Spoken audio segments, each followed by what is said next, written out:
कलाहांडी जिल्लार युव कलाकार तथा संबलपुरी गायिका और आल्बम हिरोइन रुक्सना बानु गतकाली भुवनेश्वर एम्स रे चिकित्सित अवस्था मृत्युवरण करिसेंती। किछि दिन तले बलांगीर रे शूटिंग पाई जाइथिबा बेले असुस्थता जोगु प्रथमे भीमभोई हॉस्पिटल और परे बरगड़ घरोई हॉस्पिटल रे भर्ती करा जाइथिला। परे गुरुतर हेबारु भुवनेश्वर एम्स रे भर्ती करा जाइथिला, किंतु गतकाली राति रे डाक्टर मृत्यु घोषणा करिथिले। तांको परिवार लोक कहिसंती जे तांकु स्लो पॉइजन दिया जाई हत्या करा जाईछि।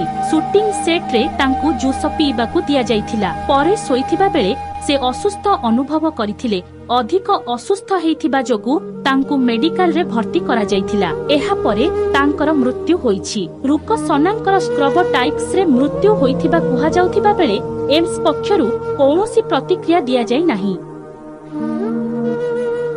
कलाहांडी जिल्लार युव कलाकार तथा संबलपुरी गायिका और आल्बम हिरोइन रुक्सना बानु गतकाली भुवनेश्वर एम्स रे चिकित्सित अवस्था मृत्युवरण करिसेंती। किछि दिन तले बलांगीर रे शूटिंग पाई जाइथिबा बेले असुस्थता जोगु प्रथमे भीमभोई हॉस्पिटल और परे बरगड़ घरोई हॉस्पिटल रे भर्ती करा जाइथिला। परे गुरुतर हेबारु भुवनेश्वर एम्स रे भर्ती करा जाइथिला, किंतु गतकाली राति रे डाक्टर मृत्यु घोषणा करिथिले।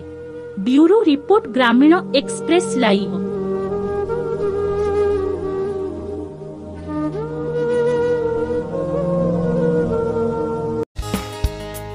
आमो चैनल को लाइक एवं शेयर करंतु। ग्रामीण एक्सप्रेस लाइव गाँव रे हेउ बा सहर रे सर्वदा आपणक साथी रे